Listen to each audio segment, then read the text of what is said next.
അടുത്ത എക്സാമിലേക്ക് സ്വാഗതം. Mock test മൂന്നാമത്തെ മോക്ക് ടെസ്റ്റാണ്. അപ്പോൾ 1ഉം 2ഉം ചെയ്യാത്തവർ ചെയ്ത് നോക്കുക. ഓക്കെ, ഇപ്പോൾ ആദ്യത്തെ ചോദ്യത്തിലേക്ക് പോകാം. അതിനു മുമ്പ് മിഷൻ LDC PDF ബാച്ച് നമ്മൾ സ്റ്റാർട്ട് ചെയ്തിട്ടുണ്ട്. അത് ഓഗസ്റ്റ് 1 മുതലാണ് സ്റ്റാർട്ട് ചെയ്യുന്നത്. അഡ്മിഷൻ സ്റ്റാർട്ട് ചെയ്തിട്ടുണ്ട്. മന്ത്ലി ഫീസ് 99 രൂപയാണ് വരുന്നത്. പ്രീവിയസ് ഇയർ ക്വസ്റ്റ്യൻസ്, എക്സ്പ്ലനേഷൻ, അതുപോലെ തന്നെ കറണ്ട് അഫയേഴ്സ് ഉണ്ട്, റിലേറ്റഡ് ഫാക്ട്സ്, ഡെയിലി എക്സാം ഒക്കെയാണ് പ്ലാൻ ചെയ്തിരിക്കുന്നത്. താല്പര്യമുള്ളവർ ഈ കാണുന്ന നമ്പറിൽ 9496822117 എന്ന നമ്പറിൽ വാട്സപ്പ് ചെയ്യാവുന്നതാണ്. ഓക്കെ, മുൻകൂട്ടി ബുക്ക് ചെയ്യാം, സീറ്റ് ബുക്ക് ചെയ്യാം. ഇപ്പോൾ ആദ്യമായിട്ട് ജോയിൻ ചെയ്യുന്ന 100 പേർക്ക് സീറ്റ് അഡ്മിഷൻ ഫീസ് സൗജന്യമാണ്. അതിനുശേഷം നമ്മൾ രണ്ടാമത്തെ ബാച്ച് സ്റ്റാർട്ട് ചെയ്യുമ്പോൾ അഡ്മിഷൻ ഫീസ് ഉൾപ്പെടുത്തതാണ്. അപ്പോൾ താല്പര്യമുള്ളവർ ജോയിൻ ചെയ്യാൻ വേണ്ടി ശ്രമിക്കുക. ഓക്കെ, അപ്പോൾ നമുക്ക് ചോദ്യത്തിലേക്ക് ഇപ്പോൾ ആദ്യത്തെ ചോദ്യം ഇങ്ങനെയാണ്: ഏഷ്യ കപ്പ് അണ്ടർ 18 പുരുഷ ഹോക്കി ജേതാക്കൾ ആര് എന്നാണ് ചോദ്യം. ഓപ്ഷൻസ് ഉണ്ട്. രണ്ടാമത്തെ ചോദ്യം: ഫുട്ബോൾ ചരിത്രത്തിൽ ഏറ്റവും കൂടുതൽ ലോകകപ്പുകൾ സ്വന്തമാക്കിയ രാജ്യം ഏത്? മൂന്നാമത്തെ ചോദ്യം: ദാരിദ്ര്യ നിർമ്മാർജ്ജനത്തിനായി 20 പരിപാടികൾ നടപ്പിലാക്കിയ പഞ്ചവത്സര പദ്ധതി ഏത്? നാലാമത്തെ ചോദ്യം: വോയിസ് ഓഫ് ഇന്ത്യ എന്ന പത്രത്തിന്റെ സ്ഥാപകൻ ആര്? അഞ്ചാമത്തെ ചോദ്യം: ടിസ്കോ ടാറ്റ ഇരുമ്പുരുക്ക് കമ്പനി സ്ഥാപിതമായ വർഷം എന്ന്? ആറാമത്തെ ചോദ്യം: നാട്യശാസ്ത്രത്തിന്റെ കർത്താവ് ആര്? ഏഴാമത്തെ ചോദ്യം: താഴെ പറയുന്നതിൽ തെറ്റായത് ഏതെന്നാണ് ചോദ്യം. ഓപ്ഷൻസ് നോക്കാം. ലളിതകലാ അക്കാദമി സ്ഥാപിതമായ വർഷം 1972. ലളിതകലാ അക്കാദമിയുടെ ആദ്യ ചെയർമാൻ M. രാമവർമ്മ രാജ. കേരള ലളിതകലാ അക്കാദമിയുടെ ആസ്ഥാനം ചെമ്പുകാവ്, തൃശ്ശൂർ. കേരള ലളിതകലാ അക്കാദമിയുടെ നിലവിലെ ചെയർമാൻ മുരളി ചിരോത്ത്. എട്ടാമത്തെ ചോദ്യം: ബാസ്കറ്റ്ബോൾ കളിയിലെ ഒരു ഭാഗത്ത് വേണ്ട കളിക്കാരുടെ എണ്ണം എത്ര? ഒൻപതാമത്തെ ചോദ്യം: ലോക പുസ്തക ദിനം എന്ന്? പത്താമത്തെ ചോദ്യം: കോമൺവെൽത്ത് ഗെയിംസ് ആരംഭിച്ച വർഷം എന്ന്? 11ാമത്തെ ചോദ്യം: ഒരു ജാതി, ഒരു മതം, ഒരു ദൈവം എന്ന വരികൾ പ്രതിപാദിക്കുന്ന ശ്രീനാരായണ ഗുരുവിന്റെ കൃതി ഏത്? 12ാമത്തെ ചോദ്യം: 5000 രൂപ 8% നിരക്കിൽ 2 വർഷത്തേക്ക് സാധാരണ പലിശയ്ക്ക് നിക്ഷേപിച്ചാൽ തിരികെ ലഭിക്കാവുന്ന തുക എത്ര? 13ാമത്തെ ചോദ്യം: ഒരു സംഖ്യയുടെ 8% 72 ആയാൽ ആ സംഖ്യയുടെ 10% എത്ര? 14ാമത്തെ ചോദ്യം: ഒരു സംഖ്യയുടെ വർഗത്തോടു കൂടി 51 ചേർത്താൽ 676 കിട്ടും എങ്കിൽ സംഖ്യ ഏത്? 15ാമത്തെ ചോദ്യം: 2026 AI ഇന്ത്യ ഇമ്പാക്ട് ഉച്ചകോടി വേദി എവിടെ? 16ാമത്തെ ചോദ്യം: 2025 എഴുത്തച്ഛൻ പുരസ്കാര ജേതാവ് ആര്? 17ാമത്തെ ചോദ്യം: പരിസ്ഥിതി സംരക്ഷണം, വനം വന്യജീവി സംരക്ഷണം എന്നിവയെക്കുറിച്ച് പ്രതിപാദിക്കുന്ന അനുച്ഛേദം ഏത്? 18ാമത്തെ ചോദ്യം: തെറ്റായ പ്രസ്താവന തിരഞ്ഞെടുക്കുക. ബ്രഹ്മസമാജത്തിന്റെ അടിസ്ഥാന തത്വങ്ങൾ പ്രതിപാദിക്കുന്ന കൃതിയാണ് ബ്രഹ്മധർമ്മ. ബ്രഹ്മധർമ്മ രചിച്ചത് രവീന്ദ്രനാഥ് ടാഗോർ.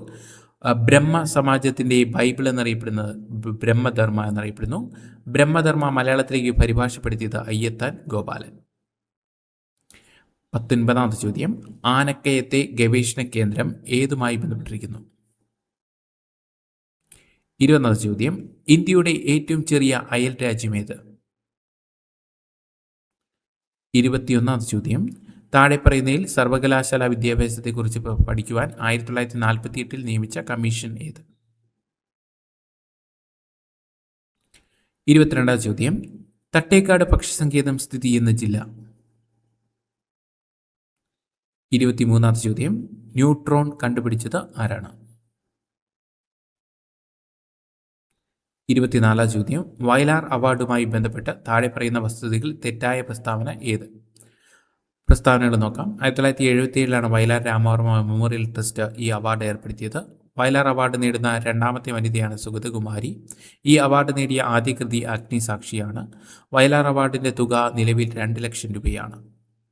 25ാം ചോദ്യം, ഇവയിൽ ഫ്രഞ്ച് വിപ്ലവവുമായി ബന്ധപ്പെട്ട ശരിയായത് ഏതെല്ലാം എന്നാണ് ചോദ്യം. സ്റ്റേറ്റ്മെൻറ്റ് നോക്കാം. ഫ്രഞ്ച് സമൂഹത്തിലെ 3-ാം എസ്റ്റേറ്റിലെ വ്യക്തികൾ തൈലെ എന്ന പേരിലുള്ള നികുതി സർക്കാരിന് നൽകണമായിരുന്നു. 2-ാം എസ്റ്റേറ്റിൽപ്പെട്ട പ്രഭുക്കന്മാർ രാജാവിന് വേണ്ടി സൈനിക സേവനം നടത്തുകയും കർഷകരിൽ നിന്ന് പലതരം നികുതികൾ പിരിച്ചെടുക്കുകയും ചെയ്തിരുന്നു. ഫ്രഞ്ച് വിപ്ലവകാലത്ത് ജീൻ പോൾ മാരറ്റിൻ്റെ നേതൃത്വത്തിൽ പ്രസിദ്ധീകരിച്ച ജേർണലായിരുന്നു the front of people.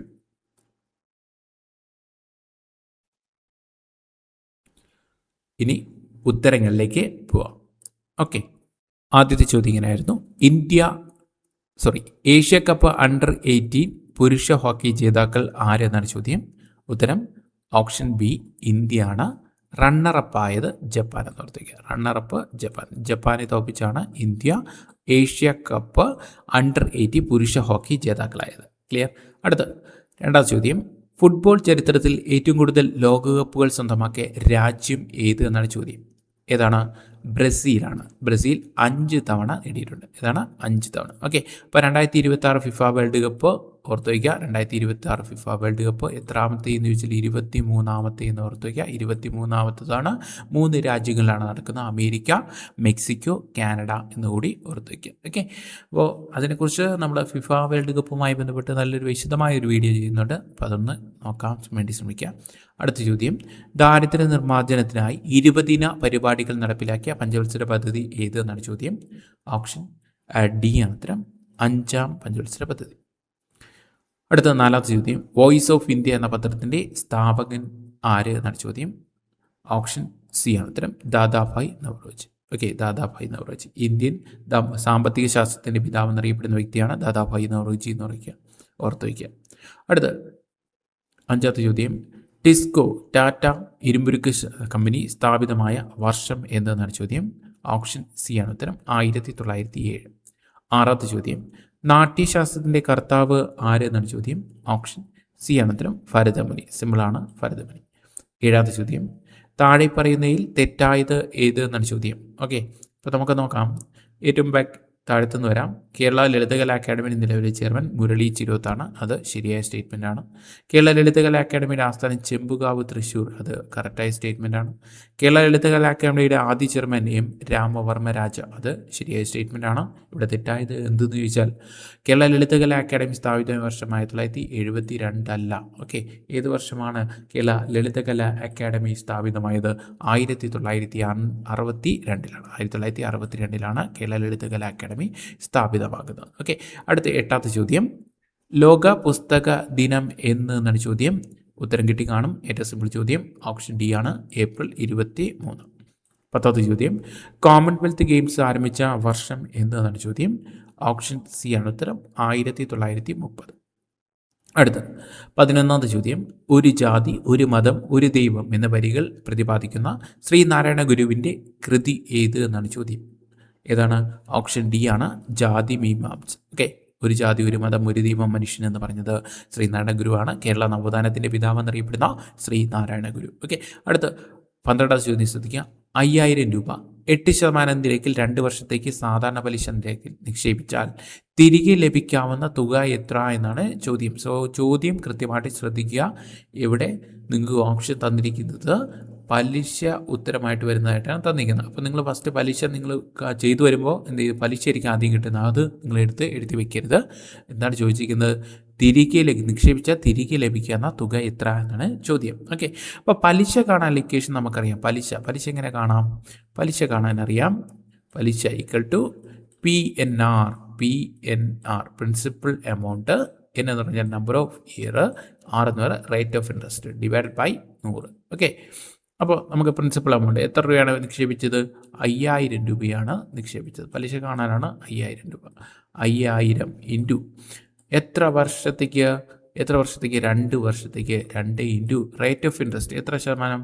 8% /100. Okay, അപ്പോൾ എന്ത് ചെയ്യാം? ഈ 2 പൂജ്യങ്ങൾ അങ്ങ് വിട്ടാം. ഈ 2 പൂജ്യം പോയി, അടുത്ത 2 പൂജ്യം പോയി. ഓക്കെ, 8×5 = 40. 40 × 2 എത്രയാണ് 80. 80 ഒരു 0 കൊടുക്കുക 800 എന്ന് കിട്ടും. 800 കിട്ടിയത് എന്താണ്? പലിശയാണ്. ഉടനെ എടുത്ത് ആൻസർ എന്ന് എഴുതി വയ്ക്കരുത്. എന്താണ് ചോദിച്ചിരിക്കുന്നത്?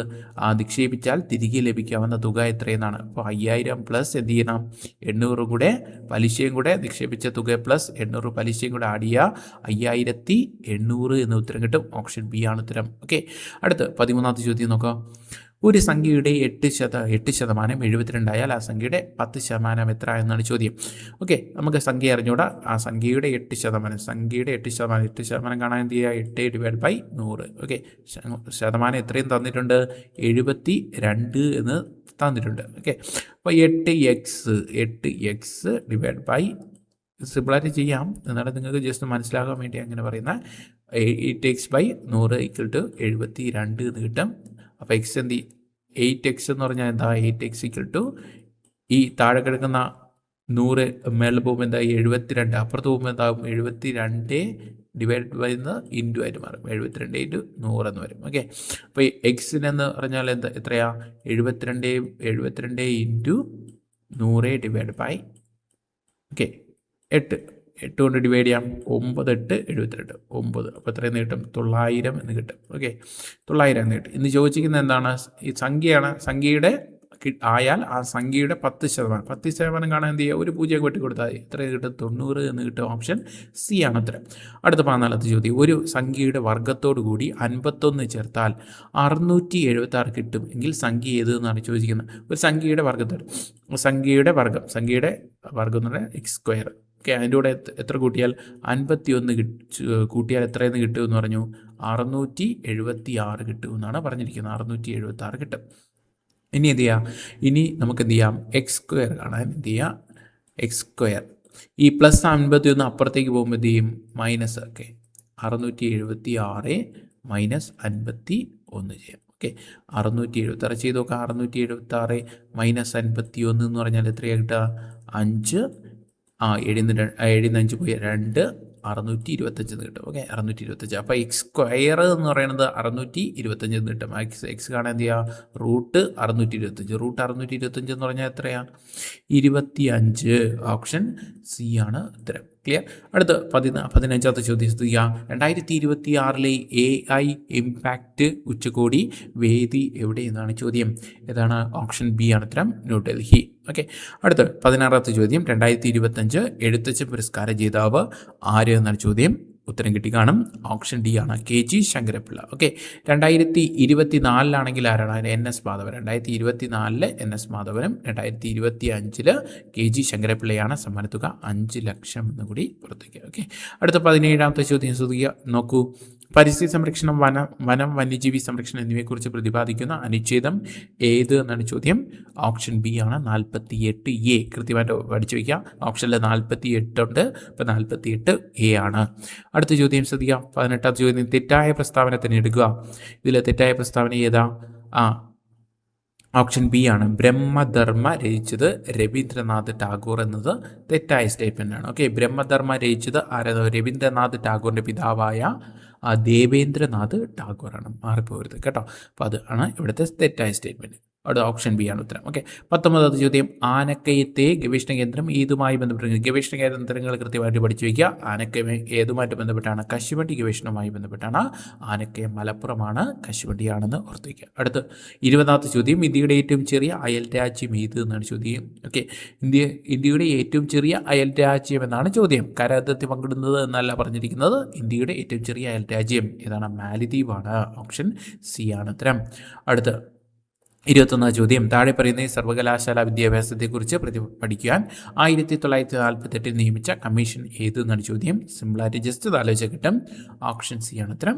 Doctor S Radhakrishnan commission. Okay, അടുത്ത 22ാം ചോദ്യം. തട്ടേക്കാട് പക്ഷി സങ്കേതം സ്ഥിതി ചെയ്യുന്ന ജില്ല ഏതെന്നാണ് ചോദ്യം. ഓപ്ഷൻ ബി ആണ് ഉത്തരം. എറണാകുളം ജില്ല. ഓക്കെ, അടുത്ത 23ാം ചോദ്യം.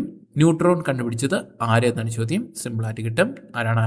James Chadwick. ന്യൂട്രോൺ കണ്ടുപിടിച്ചത് ജെയിംസ് ചാഡ്വിക്ക്. അടുത്ത 24ാം ചോദ്യം. വയലാർ അവാർഡുമായി ബന്ധപ്പെട്ട് താഴെ പറയുന്ന വസ്തുതകളിൽ തെറ്റായ പ്രസ്താവന ഏത് എന്നാണ് ചോദിച്ചിരിക്കുന്നത്. അപ്പോൾ ആദ്യ സ്റ്റേറ്റ്മെൻറ്റ് നോക്കാം. 1977 Vayalar award Vayalar Ramavarma memorial trust award ഏർപ്പെടുത്തിയത്. അത് ശരിയായ സ്റ്റേറ്റ്മെൻറ്റാണ്. വയലാർ അവാർഡ് നേടുന്ന രണ്ടാമത്തെ വനിത സുഗതകുമാരിയാണ്. അത് ശരിയായ സ്റ്റേറ്റ്മെൻറ്റാണ്. ഈ അവാർഡ് നേടിയ ആദ്യ കൃതി അഗ്നിസാക്ഷിയാണ്. ലളിതാംബിക അന്തർജനത്തിൻ്റെ അഗ്നിസാക്ഷി, അതും ശരിയായ സ്റ്റേറ്റ്മെൻറ്റാണ്. അടുത്ത വയലാർ അവാർഡിൻ്റെ തുക നിലവിൽ 2 ലക്ഷം രൂപയാണ്. അത് തെറ്റായ സ്റ്റേറ്റ്മെൻറ്റാണ്. ഇത്ര 1 ലക്ഷം രൂപയാണ് സമ്മാനത്തുക. ഓക്കെ, അടുത്ത ഓപ്ഷൻ ഡി ആണ് ഉത്തരം വരുന്നത്. അടുത്ത 25ാമത് ചോദ്യം ചെയ്യുക. ഇവയിൽ ഫ്രഞ്ച് വിപ്ലവവുമായി ബന്ധപ്പെട്ട ശരിയായത് ഏതെല്ലാം എന്നാണ് ചോദ്യം ചെയ്യുന്നത്. ഒന്നാമത്തത്, ഫ്രഞ്ച് സമൂഹത്തിലെ മൂന്നാം എസ്റ്റേറ്റിൽപ്പെട്ട വ്യക്തികൾ തൈലെ എന്ന പേരിലുള്ള നികുതി സർക്കാരിന് നൽകണമായിരുന്നു. അത് ശരിയായ സ്റ്റേറ്റ്മെൻറ്റാണ്. രണ്ടാം എസ്റ്റേറ്റിൽ പെട്ട പ്രഭുക്കന്മാർ രാജാവിന് വേണ്ടി സൈനിക സേവനം നടത്തുകയും കർഷകരിൽ നിന്ന് പലതരം നികുതികൾ പിരിച്ചെടുക്കുകയും ചെയ്തിരുന്നു. അത് ശരിയായ സ്റ്റേറ്റ്മെൻറ്റാണ്.